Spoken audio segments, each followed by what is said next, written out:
우리가 지금 계속해서 이 쓴뿌리와 관계되는 말씀들 공부하고 있어요. 오늘도 계속해서 이와 관계되는 말씀을 우리가 공부하게 될 것이에요.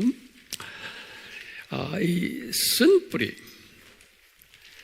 우리는 이 쓴뿌리가 있는 채 구원받은 존재들이, 그렇기 때문에 우리는 은혜로 구원받은 존재들이지 우리의 선행, 착한 행동 때문에 구원받은 존재가 아님을 우리가 알고 있어요. 그렇기 때문에 이 구원받았다라는 그 의미가 뭐였어요? 그러면 그저 간단하게 우리가 내 속에 있는 내 영과 성령님이 연합을 한 상태, 그 상태를 우리가 구원받았다, 이렇게 우리가 공부했어요.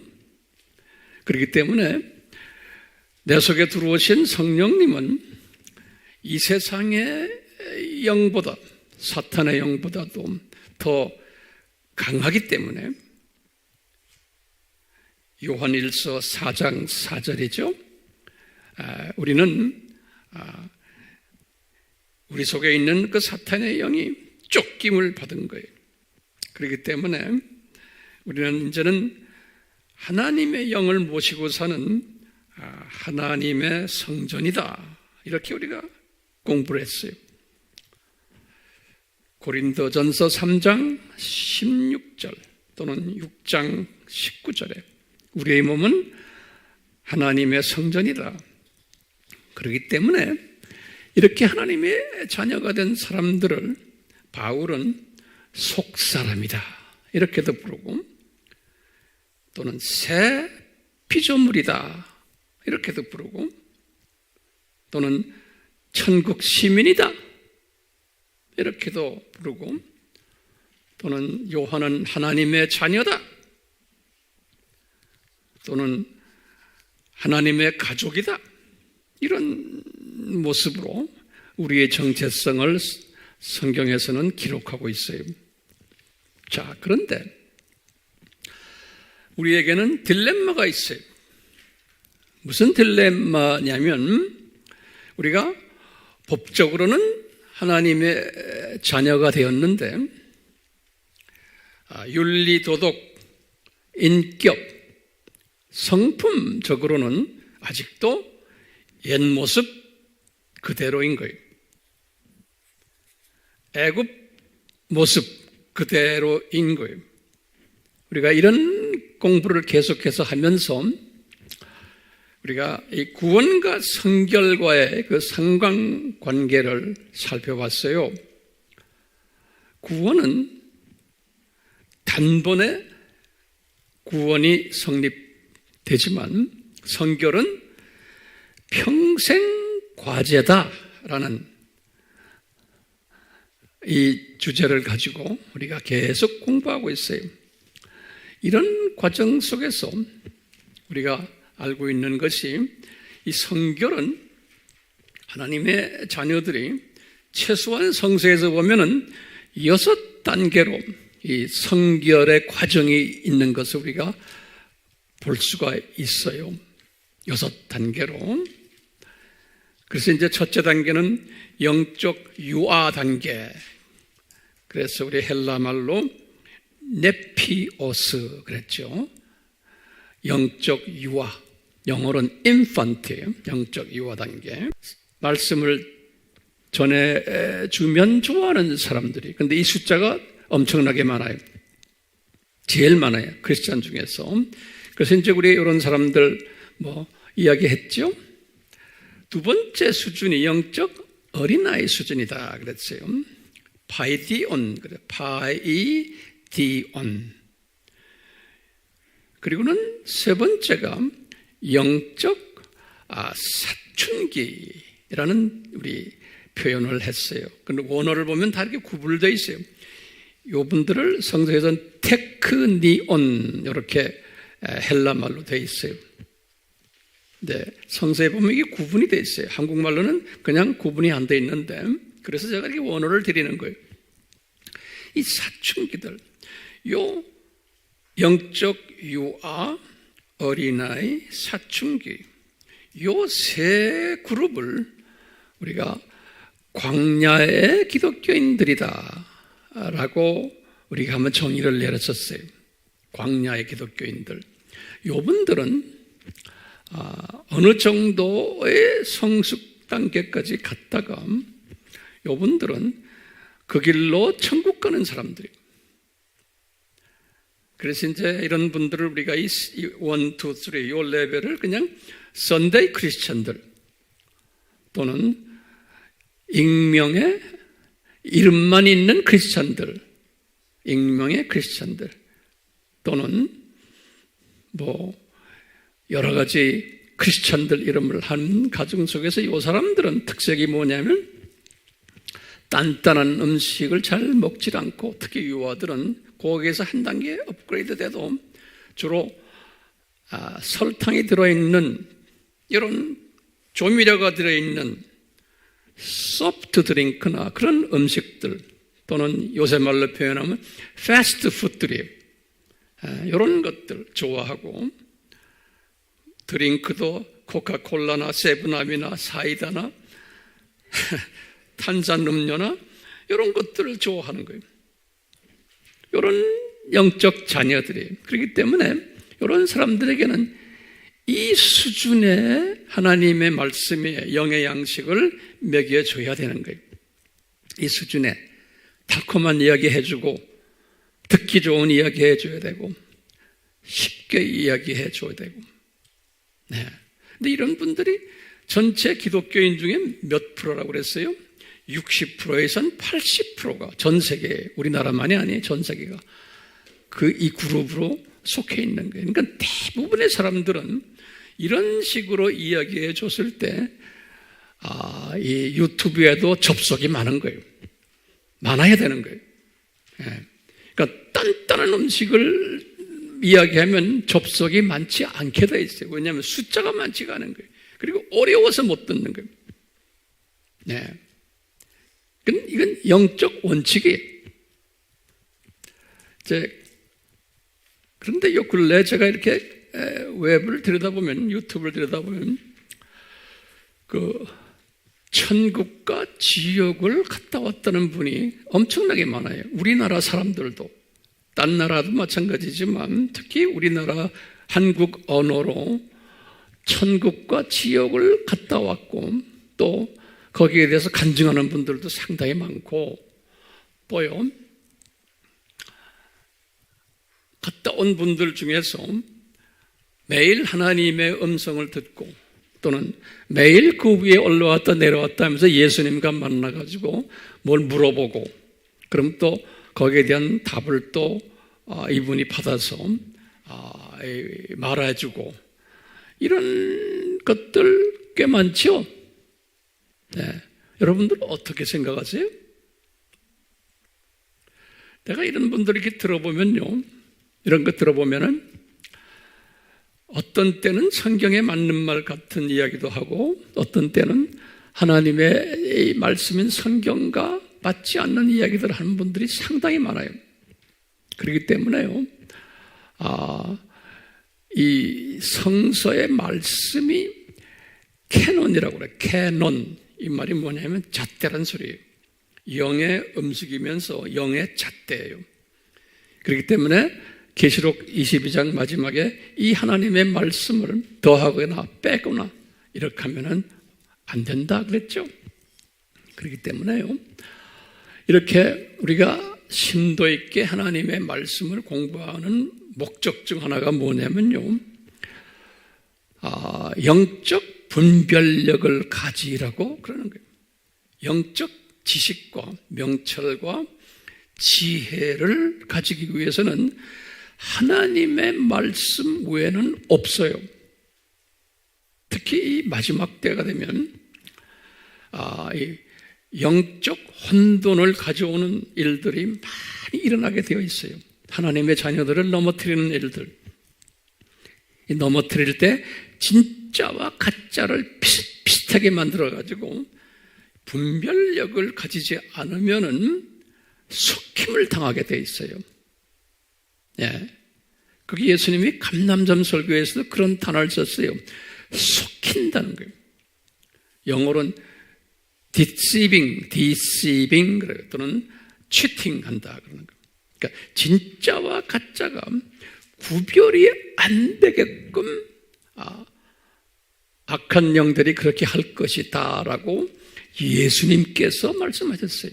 그렇기 때문에 당연히 그런 일들이 일어나야 되는데 그런 일 중에서 지금 광야의 크리스찬들을 이렇게 유혹하고 이분들을 아주 재미있게 만들어주기 위해서는 천국에 올라갔다, 지옥 구경했다라는 사람들의 경험과 또 그분들의 그 가르침에 사람들은 좋아하게 돼 있어요. 그런데 진짜 올라갔는지 안 올라갔는지 그건 저는 잘 모르겠어요.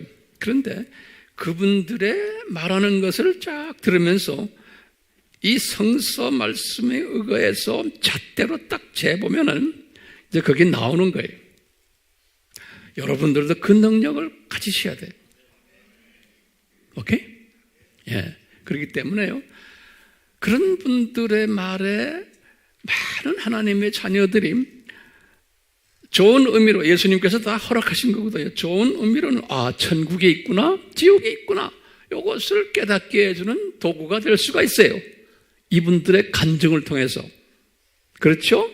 그런데 그 도구가 되어서 그렇게 도움을 되지만 또 반대로 영적으로 우리를 잘못 오도하는 딴 길로 가게 하는 또 거기에 독약이 또 그 안에 숨어 있는 거예요.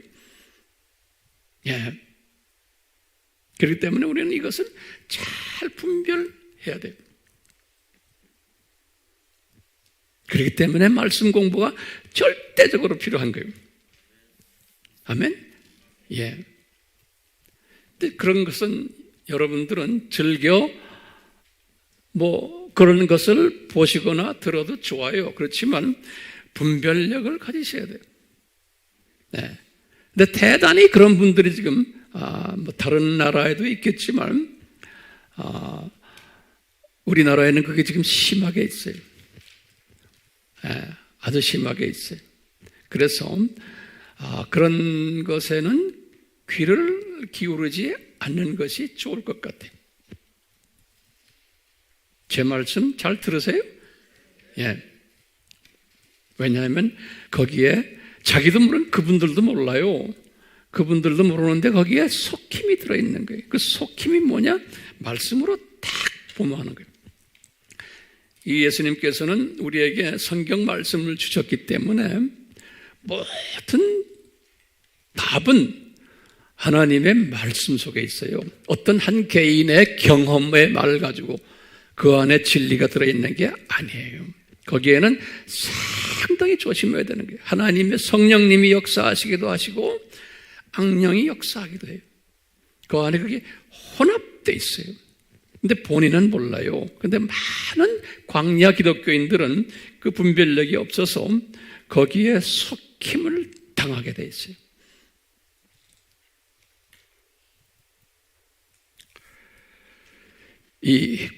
요 광야 기독교인에서부터 이제 성장되는 이야기, 그 기독교인들을 우리가 가나안에 들어가는 가나안 기독교인들이다. 이렇게 우리 한번 정의를 내려봤었죠. 이분들은 가나안에 들어가서 이제 가나안을 점령하는, 다시 말하면 이 세상을 복음화하는 전투 요원들로, 그래서 청년 네아니스코스, 청년기 네 번째가요. 그 다음에 다섯 번째는 영적 아들계 휴이오스, 이제 여섯 번째는 영적 아버지기. 이렇게 우리가 나눠봤잖아요. 자, 오늘 이제 주님이 주시는 말씀, 이제 지금 요 6단계의 이걸 가지고 주님께서 이제 우리에게 가르쳐 주는 부분이 있어요. 우리가 이분이 선결하다 또는 성화되었다, 요것에 대한 바로메타라고 그래요. 지표. 그것을 우리가 어떤 지표를 가지고 저 사람이 성화 어느 정도 됐구나, 어느 수준이구나, 유아냐, 어린아이냐, 사춘기냐, 청년이냐, 아들이냐, 아버지, 6가지를 뭐로 지표로 삼냐면요. 뭐로 지표로 삼아야 돼요? 답은 간단해. 쓴뿌리 가지고 다니는 거예요. 내 속에 이 사탄의 성품이 얼마나 들어있냐에 따라서 나의 영적 계급이 설정된다. 다른 말로 표현하면요, 예수님의 마음을 얼마나 본받았는가. 빌립보서 2장 5절이죠. 그러니까 예수님을 얼마나 닮았느냐, 이것은 쓴뿌리의 정도와 이게 연계되어 있는 거예요. 잘 따라오세요? 그렇기 때문에요, 우리가 쓴뿌리 정도에 따라서, 다시 말하면 예수님을 얼마나 닮았냐에 따라서 이 세상에 사는 동안에, 첫째 제목을 이 세상에 사는 동안에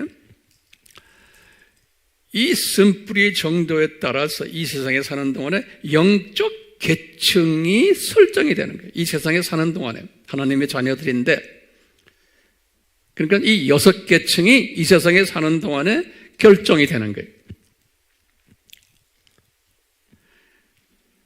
다시 말하면 광야의 크리스찬이냐, 안 그러면 가나안 크리스찬이냐, 이것이 이 세상에 사는 동안에 결정이 되는 거예요.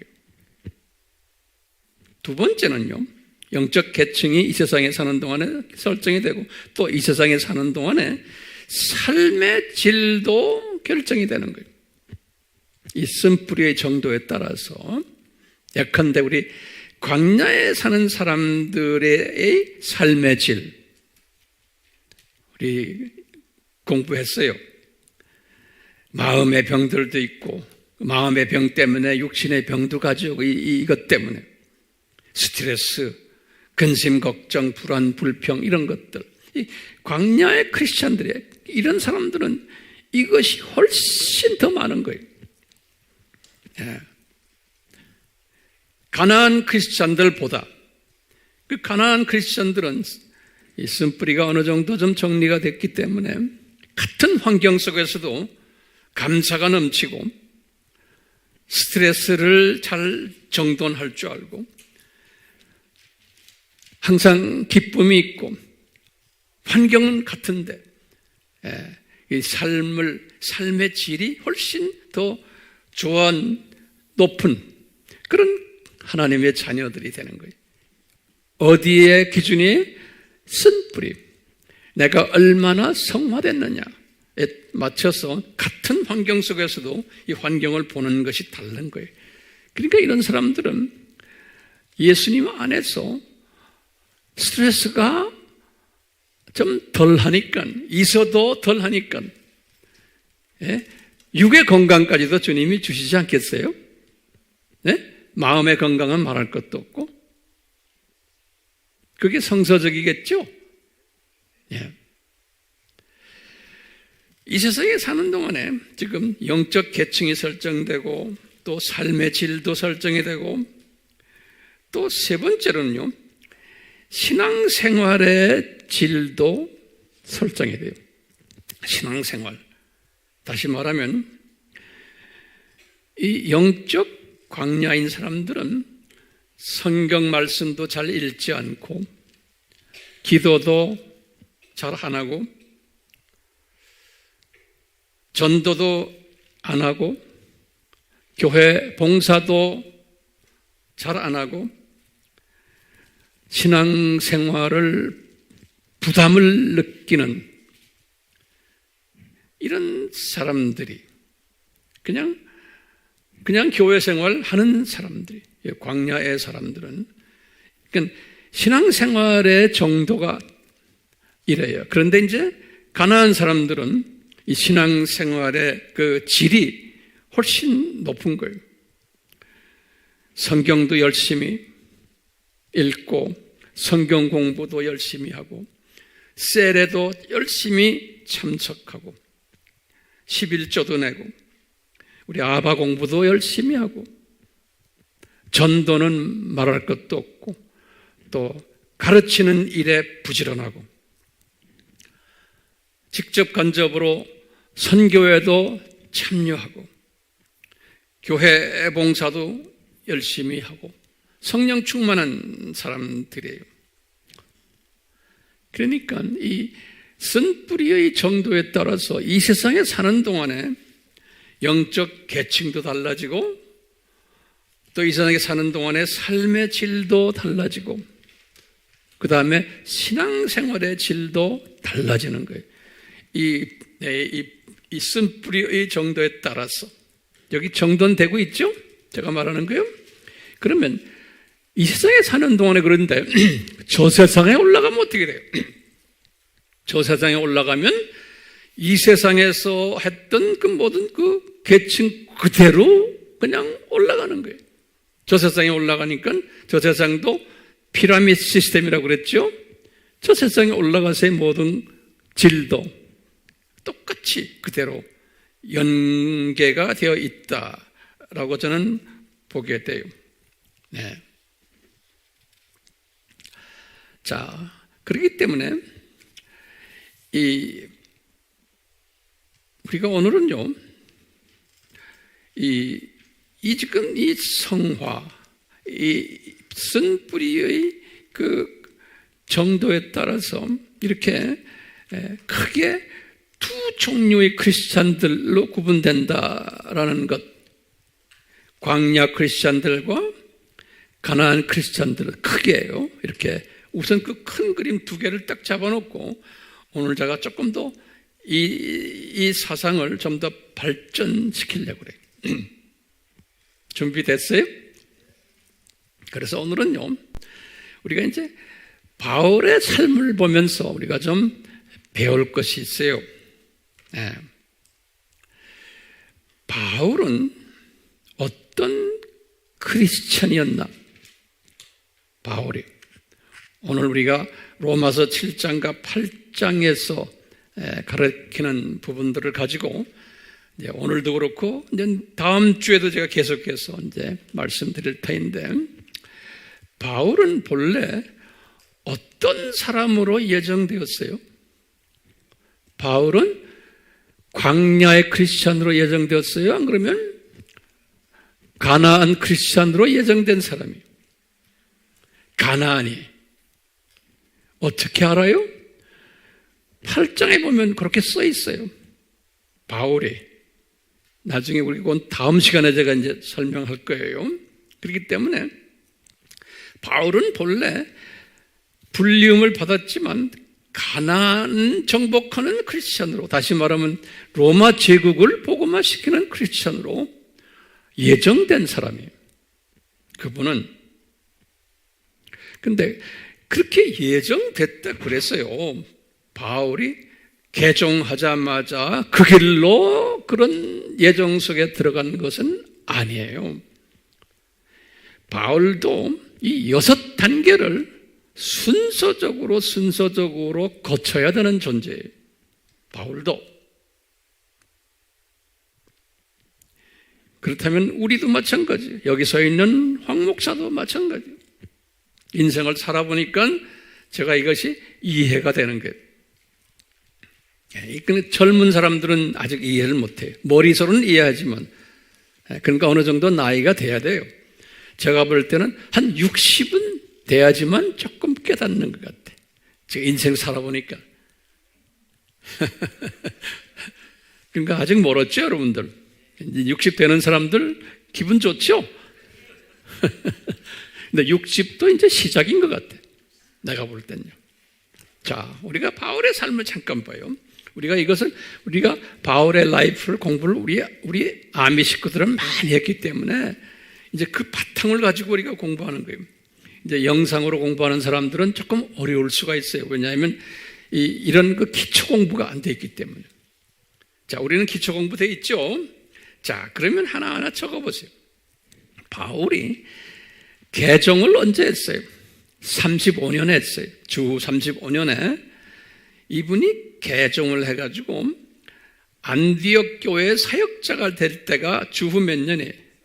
45년이에요. 그 10년. 바울의 삶의 첫 10년을 저는 어떻게 보냐면, 이분이 광야의 크리스천 과정을 겪은 시간이구나 저는 보고 있어요. 그 10년을. 자, 그러면 그것을 좀 우리가 분석을 해보면은 이분이 35년에 개종해가지고 처음 3년은 어디가 계셨어요? 아라비아로 갔죠? 그 3년을 저는 영적 유아의 삶을 살지 않았나 이렇게 좀 보고 있어요. 하나하나 정돈하세요. 그리고는 이분이 38년에 어디를 갔어요? 자기 고향 다소로 갔죠? 다소에 가가지고 이분이 38년에 이분이 한 40년까지는 영적 어린아이의 과정을 겪지 않았나 보고 있어요. 그리고는 41년부터 45년까지는 영적 사춘기 기간이 아니었나 보고 있어요. 왜냐하면 41년이 중요해요. 41년에 예수님께서 이분을 삼층천 낙원으로 데리고 올라갔어요. 41년에. 그러면 황 목사님 어떻게 아십니까? 그럼 우리가 어떻게 알아요? 고린도후서 12장 1절이, 고린도후서 11장 1절에, 고린도전서와 후서는 언제 썼어요? 주후 55년에 썼어요. 알아도 또 적어놓으세요. 55년에 썼는데 그때 바울이 말하기를 14년 전에 내가 삼층천으로 낙원으로 올라갔단다 그러는 거예요. 그러니까 55 빼기 14 하면 41이. 그러니까 41년에 이분이 어디 계셨나? 고향 다소에 있었을 때.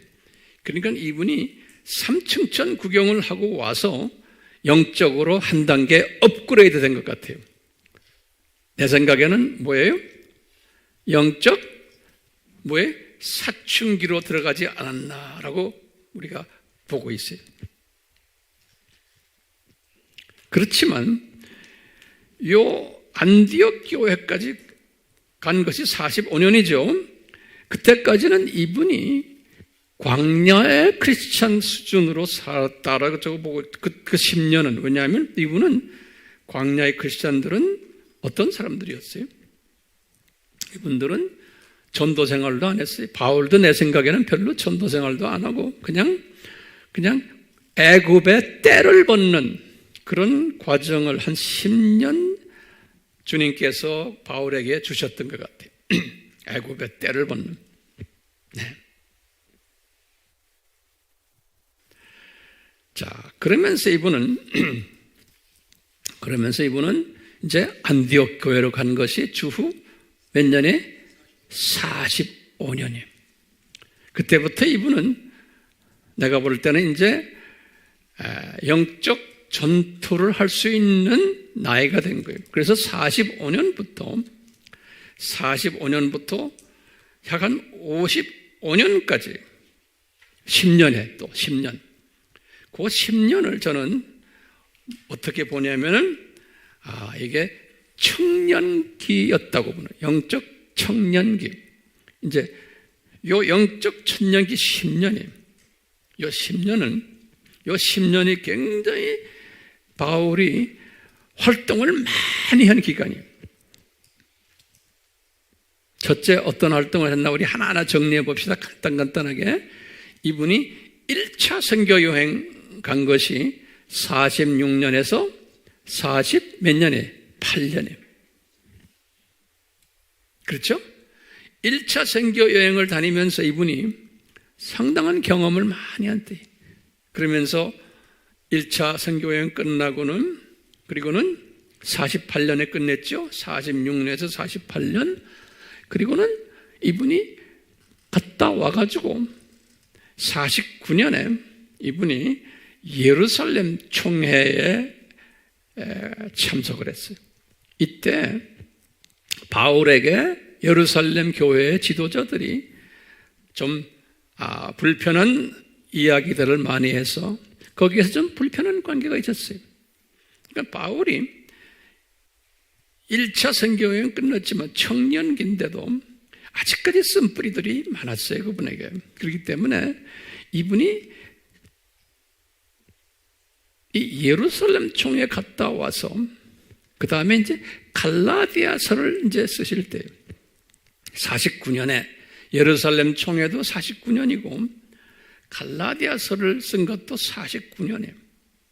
이 갈라디아서를 딱 쓰실 때 성령님께서 이분의 속마음을 거기서 뱉어내는 이야기가 있어요. 지금부터 잘 들으세요. 이분이 갈라디아서 2장에 성령님께서 이분에게 뭘 말하냐면 바울이 베드로 선생님을 우습게 여기는 그분에게 좀 공격을 하는 섭섭함을 나타내는 이야기가 있고, 그리고는 자기의 은인이 자기를 도와줬던 분이 누구예요? 바나바죠? 이 바나바를 또 이렇게 질타하는 내용을 갈라디아서 2장에 기록해 놨어요. 이것은 우리에게 뭘 보여줍니까? 바울 아직까지도 쓴뿌리가 많구나. 쓴뿌리가 많은데도 갈라디아서를 쓰게 하신 거예요. 주님께서는요, 그런 자체를 사용하세요. 예.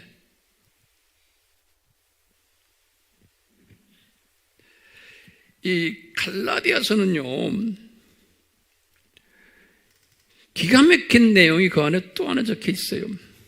우리 공부했지만요, 갈라디아서 이제 5장 이 19절에서 21절에 보면 바울에게 성령님이 가르쳐 준 게, 바울아, 너 쓴뿌리로 가득 차 있으면, 사탄의 성품으로 가득 차 있으면 하나님 나라를 유업으로 받지 못한단다. 이런 말씀을 바울이 써놨어요.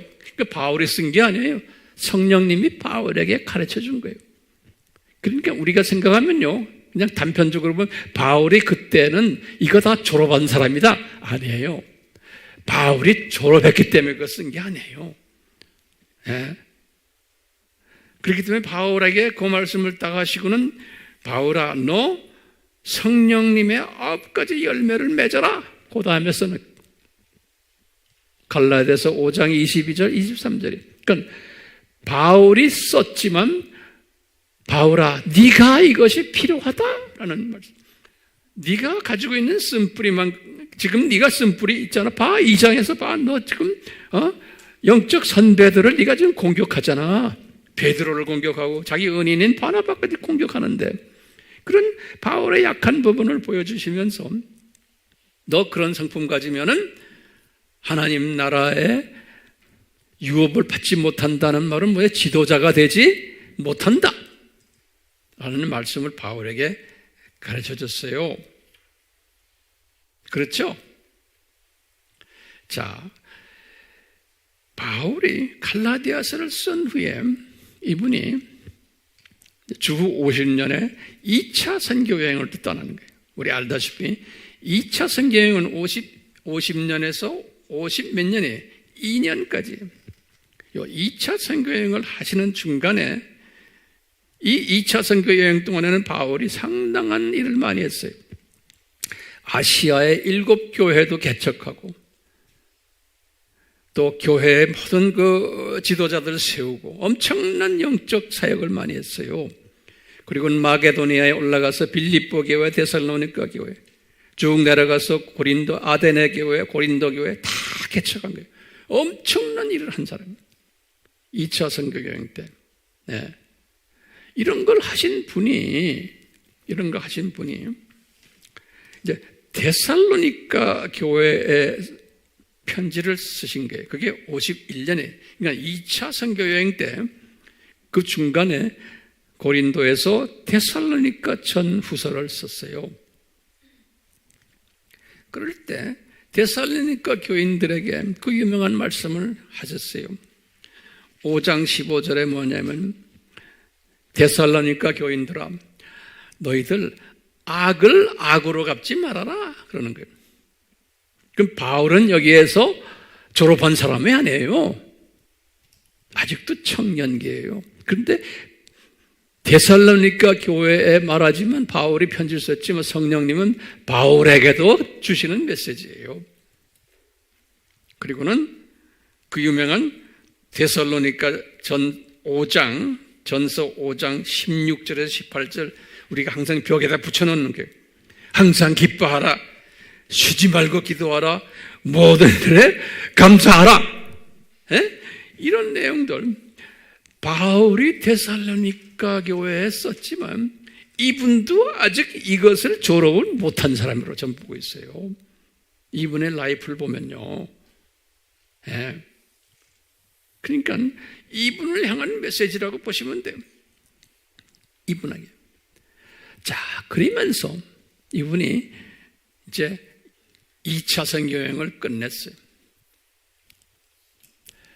3차 선교여행이 53년에서부터 50 몇 년에 57년까지 그렇죠? 긴 기간에 그러면서 3차 선교여행을 하시면서 53년에 에베소에 도착하셔가지고 두라노 서원 신학교를 만드시고 거기에 약 한 100여 명 가까이의 지도자들을 훈련시키면서 2년 동안 이제 55년까지 그리고는 선교사로 파송하고 목회자로 파송하고 어떤 엄청난 영적 사역을 한 기간이 이때 50 몇 년에서 몇 년까지요? 53년에서 55년까지 그렇죠? 우리 다 저 따라오세요? 예. 오케이. 우리 아바 공부하고 열심히 우리 팀들은 괜찮아요. 영상으로 보는 분들은 공부하셔야 영상 보는 분들이에요. 예. 노트 정리하시면 공부 안 하면 이거 소화 못 해요. 여러분들에게 이야기하는 게 아니라 저 사람들 보고 이야기하는 게 제가. 자, 보세요. 이분이 다 그렇게 신학교를 만들어 놓고 다 해놓은 다음에 55년에 성령님께서 또 서신 하나를 쓰게 한 것이 고린도 전서, 고린도 후서예요. 55년에. 예.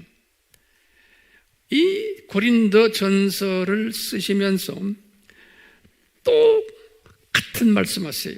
고린도 전서 6장 9절에서부터 10절에 그러는 거예요. 바울이 입을 열고 말하는 고린도 교인들아 너희들 이 사탄의 성품인 쓴뿌리들 없애라.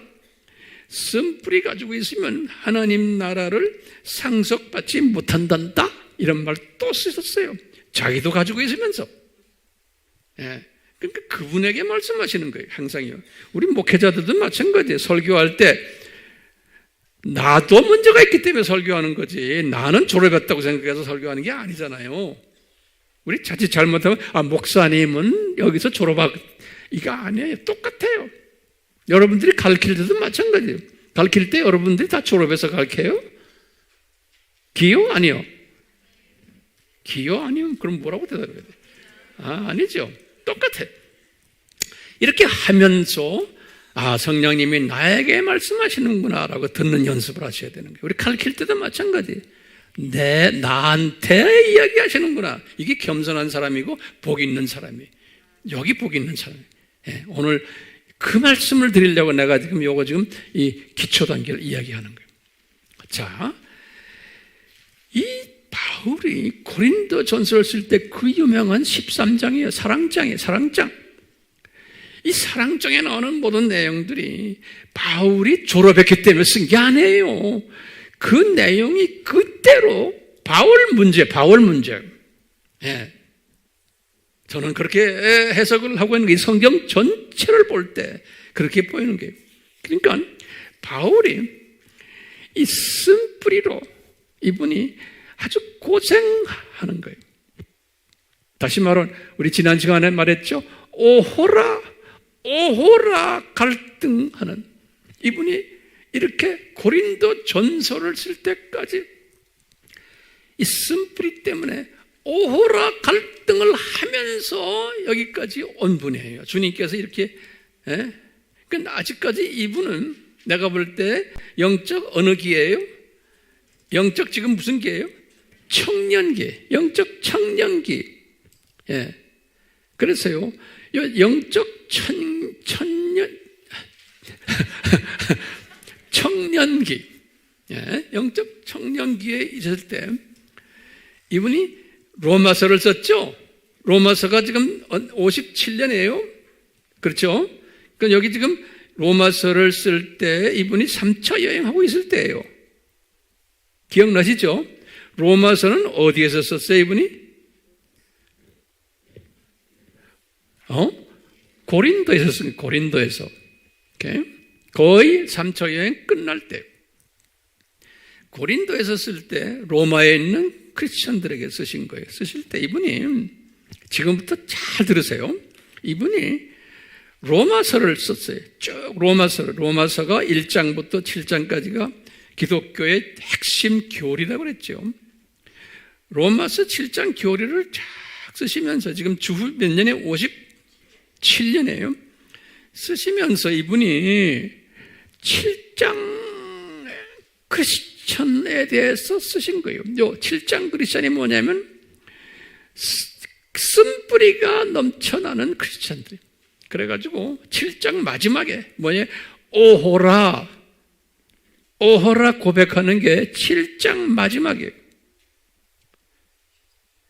그렇기 때문에 이것을 다시 보면요, 바울이 고린도 전서 후서까지 쓸 때가 55년이죠. 그때까지의 자기의 영적 상태를 오호라로 표현한 것 같아요. 제 말 소화하세요? 예?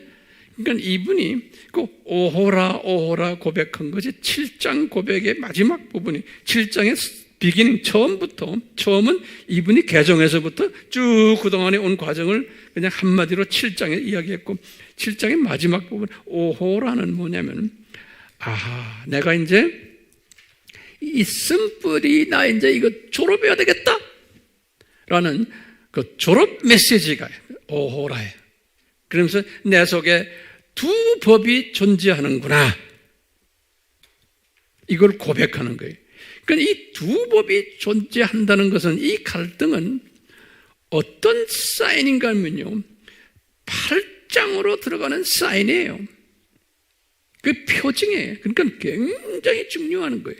복 있는. 그래서요 여러분들이나 저나 내 속에 있는 이 쓴뿌리를 내가 미워하고 오호라하고 하는 사람은 상당히 복 있는 사람이에요. 근데 그것을 안 하는 사람은 아직도 어느 기에 있다고 보면 돼요. 청년기. 그런데 요즘 오호라를 고민하면서 8장으로 들어가는 거예요. 사도 바울이. 그게 왜 그러냐면 왜 오호라를 성령님이 시키시냐면 이제는 하나님의 아들 수준에다가 집어넣기 위해서 그러는 거예요. 그렇기 때문에 저나 여러분들이 이 오호라를 안 하는 분들 우리 교회에도 분명히 많을 거예요. 그건 아직까지 아들이 아닌 거예요. 오호라를 하는 사람은 다른 사람을 정죄하지를 못해요. 왜? 내가 지금 문제가 잔뜩 있는데 내 속에 이것을 아는 사람이에요. 그렇기 때문에 오호라 갈등하는 그 수준까지 온 사람은 어떤 사인을 징표를 받는 사람인가? 거기 제목에 붙어보세요.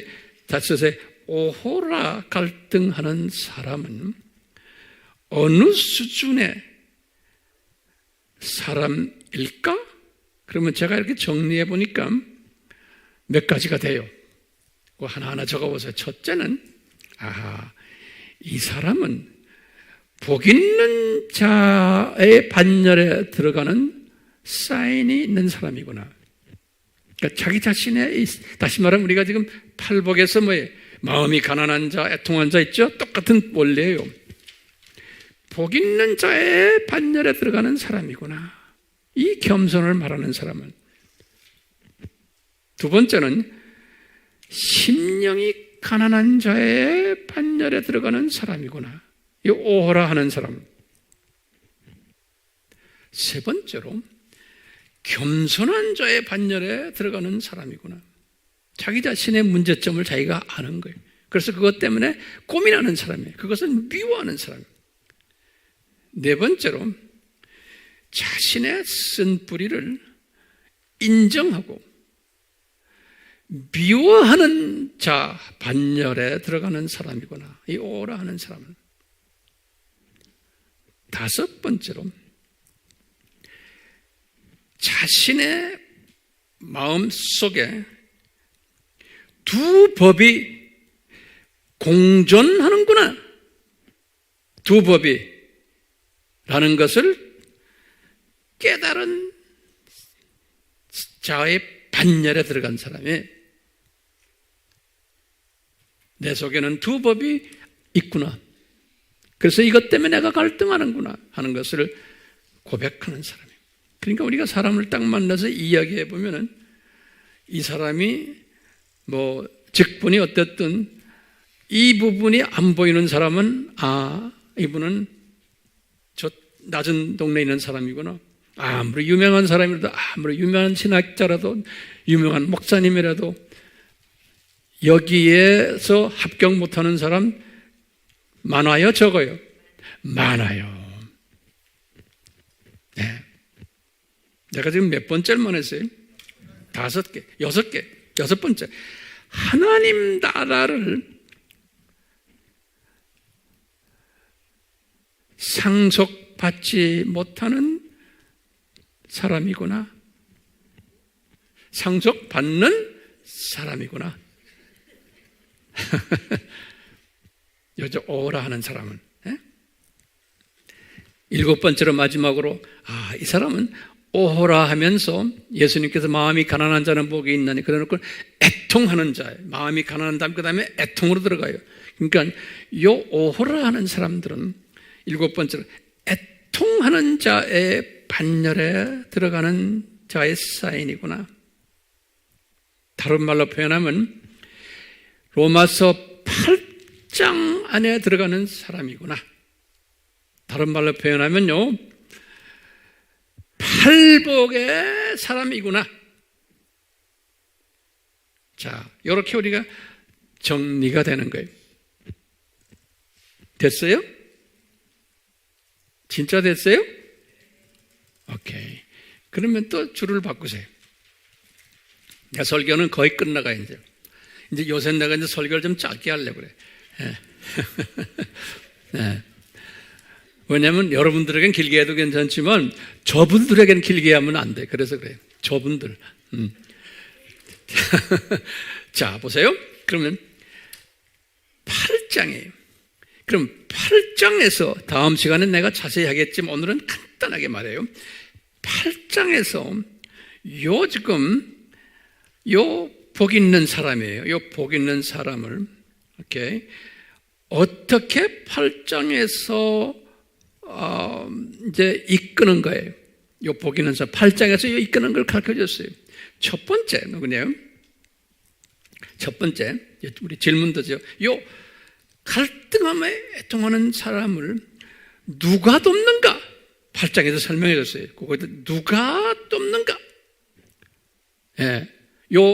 이렇게 애통할 때, 그러면 8장 26절에 오늘 본문의 말씀이에요. 성령님이 도우시는 거예요. 요 사람한테 성령님이, 보혜사 성령님, 파라클레토스가 이미 이분 속에는 구원을 위한 성령님이 계시잖아요. 근데 파라클레토스의 성결케 하는 성령님이에요. 요한복음 14장 16절에 우리가 다음 시간에 조금 더 자세히 하겠지만 그게 첫 번째. 누가 돕는가? 그러면 성령님이 도우신다는 거예요. 로마서 8장 몇 절에? 26절에. 로마서 8장 26절이에요. 지금 우리 로마서 8장 지금 공부하는 겁니다. 두 번째로 무엇을 도우시는가? 8장 26절에 또 설명했어요. 바울이 깨달은 거예요. 무엇을 도우시는가? 그러면 나예요. 지금 바울의 어떤 똑같아 우리의 나의 연약한 부분이라는 게 내가 보면 쓴뿌리예요. 나의 연약한 부분을 튼튼하게 하도록 도우시는 거예요. 다시 말하면 이 쓴뿌리들을 제거시키신다 이렇게 보시면 돼요. 나의 연약한 부분을 튼튼하게 만들도록 하기 위해서 지금 도우시는 거예요. 두 번째, 여기 로마서 8장 26절에 딱 그렇게 써 있어요. 세 번째, 그러면 어떻게 도우시는가? 8장 27절에 딱 써놨어요. 어떻게 도우시냐? 요 성령님이 어떻게 도우시냐면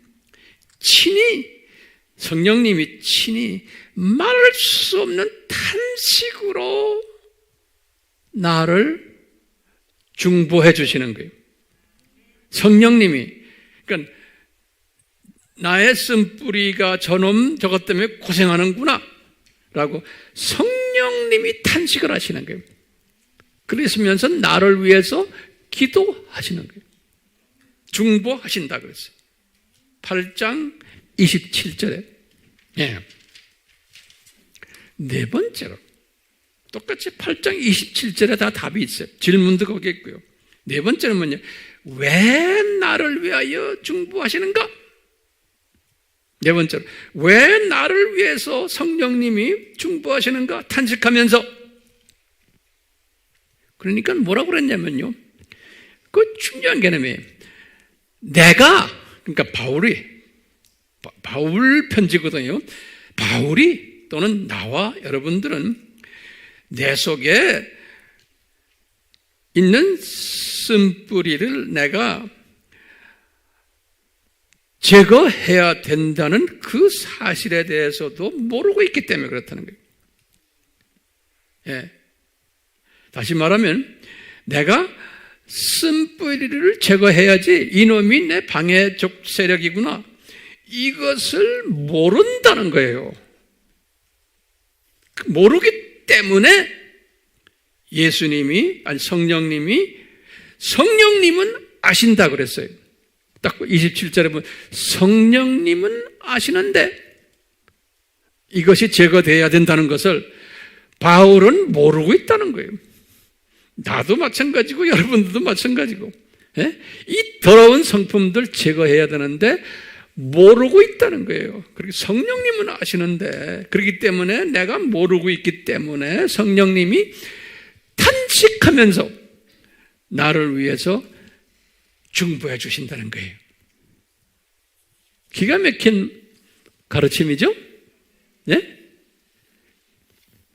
자, 다섯 번째로 마지막에, 그럼 무슨 목적으로 나를 위해서 탄식하시면서 중보하실까? 성령님이 무슨 목적으로? 그럼 8장 27절에 또 답이 거기 딱 있는 거예요. 성경 말씀 외에는 뭐 천국에 올라가서 내가 하나님 말씀 들었다 이 수준이 아니에요. 주님 말씀 속에 다 있어요. 근데 그런데 찾아다니지 마세요. 네. 자, 무슨 목적일까요? 그럼 뭐냐면 나를 향한 하나님의 뜻을 성취하기 위해서라는 거예요. 그러니까 바울을 향한 하나님의 뜻을 성취하기 위해서 바울 속에 있는 쓴뿌리를 제거해야 된다는 거예요. 그런데 바울이 그 쓴뿌리가 뭔지, 그놈이 나를 이렇게 한다는 걸 모르고 있다는 거예요. 그러니까 성령님이 탄식하면서 이걸 쫓아내기를 원하시는 거예요. 다시 말하면 무슨 목적이에요? 하나님의 뜻을 성취하시기 위해서요. 다시 말하면 바울은 우리가 나중에 이제 다음 시간에 우리 하겠지만 로마 제국을 복음화를 하는 일꾼으로 예정된 사람, 하나님이 미리 아셨고 태어나기 전에 이미 아셨고 때가 되어서 선택하셔서 이제 부르는 분이에요. 그러니까 이 사역이 있는 사람인데 그게 하나님의 뜻이에요, 바울한테. 그런데 이것을 가지고 있지만 이 쓴뿌리 때문에 바울이 이것을 못한다는 거예요. 그렇기 때문에 하나님의 뜻을 성취하기 위해서 성령님이 도와주셔야 된다는 거예요. 그러면 여섯 번째로 바울을 향한 하나님의 뜻이 무언가? 제가 바로 전에 설명했어요. 바울을 향한 하나님의 뜻이 무언가? 그럴 때요, 로마서 8장 14절에 구체적으로 말했어요. 8장 14절에 뭐냐면 바울이 지금 영적 청년기에서 영적 아들로 진급해야 된다는 거예요. 하나님의 아들이 되어야 된다는 거예요. 바울이 로마서 8장 14절에 그렇기 때문에 로마서 8장 14절에서 분명히 말해요. 바울이 이제는 로마 제국을 복음화하려면 영적 아들 수준이 되어야 된다는 거예요. 그러기 위해서 쓴뿌리를 제거해야 된다는 거예요. 오케이? 그래서 바울은 지금 여기 주후 몇 년에 지금 57년에 지금 요 메시지 받은 거예요. 로마서. 이분이 이 순간에 이제 아들로 이제 들어가는 거예요. 이 순간에 57년부터. 그래가지고 그 다음 10년에 이분이 68년에 순교당했죠? 그 57년에서부터 68년, 10년에 이 10년 이때는 아들의 레벨에서 나중에는 아버지의 레벨에서요. 주님을 섬겼어요. 로마 제국을 복음화하는데 어떻게 섬겼냐? 우리 다 공부했지만 간단하게 봐요. 57년 요 말씀을 딱 받고는 이분이 그때 무슨 사명을 받았어요? 나 스페인까지 가야 된다 그랬어요.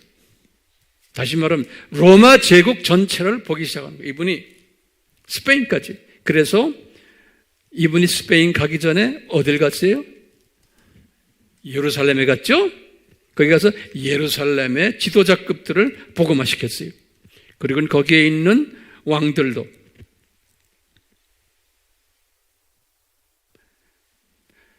그리고는 이분이 가이사라로 와가지고 거기에서 2년 동안 계시면서 로마 군인들, 로마 장교들 복음화시켰어요.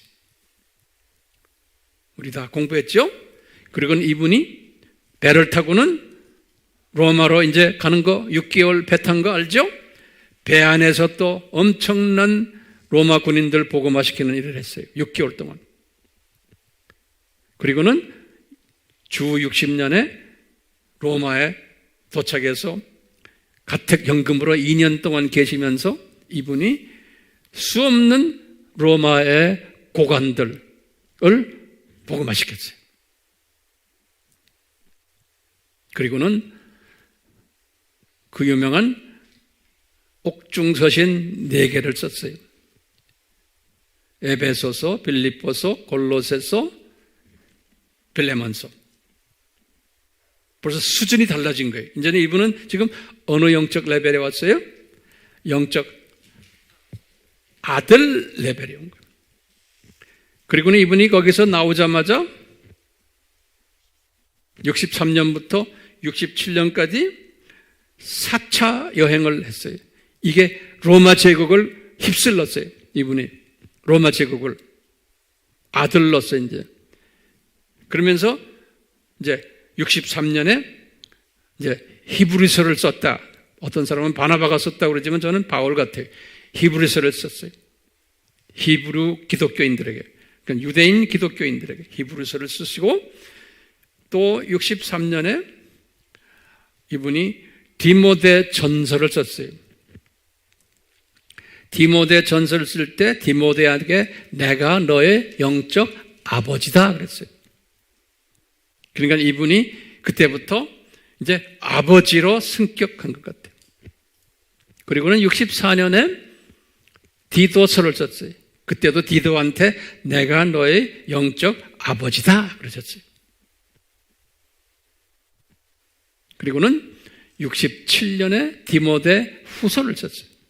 1년 죽기 1년 전에.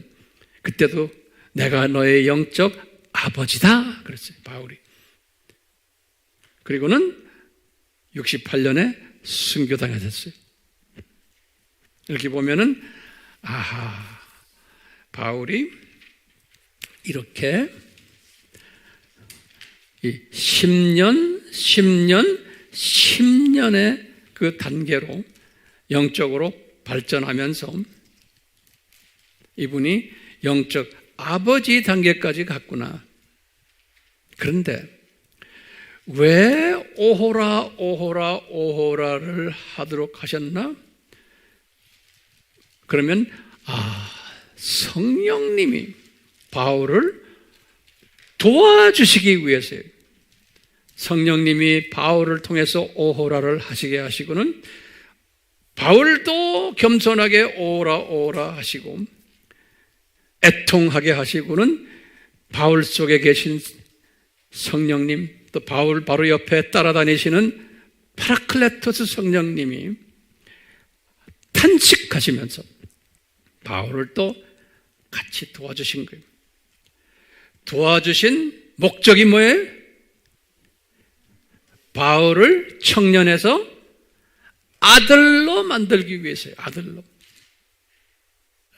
그게 요한 로마서 8장은 바울이 아들이 됐을 때, 그 아들이 됐을 때에 그때 영성을 그린 것이 로마서 8장이에요.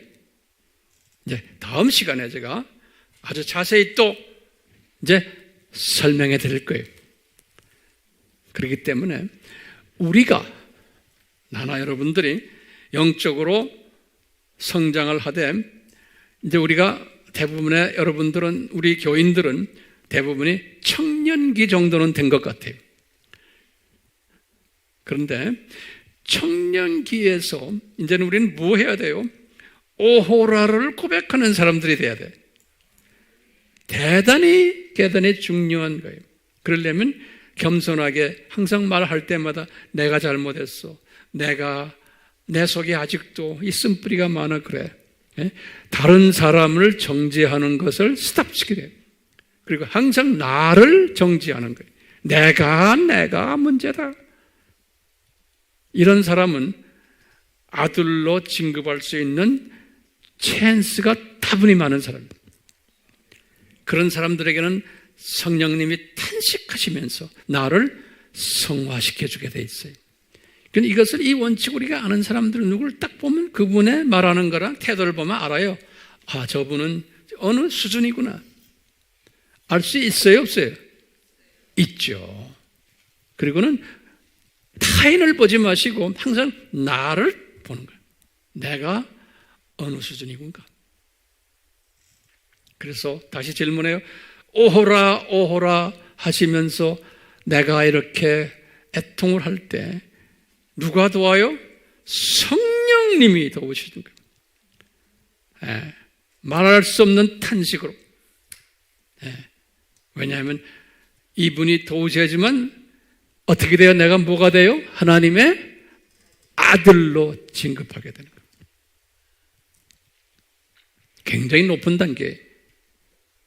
이제 다음 시간에는 더 구체적으로 우리가 공부하게 될 거예요. 그렇기 때문에 우리가 이제 찬양을 우리가 부를 텐데, 이 불길 같은 주성령, 이 메시지가, 이 찬양이 우리에게 항상 임해서 우리 속에 있는 쓴뿌리들이 나가는 그러한 찬송이 되기를 소원하면서 제가 이 찬송을 준비했어요. 예수님, 우리에게 바울에게 주셨던 이 은혜를 우리에게도 허락해 주시옵소서. 아멘. 아멘.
이 시간은 예수 그리스도의 무한하신 은혜와 하나님 아버지의 사랑하심과 성령님의 씻어주심이, 태워주심이 우리의 삶 전체 과정에서 항상 있기를 간구드리며, 특별히 이 오늘 메시지를 통해서 우리의 삶이 이제는 청년 삶에서 아들의 삶으로 옮겨가는 복을 우리 모두에게 내려주시옵소서.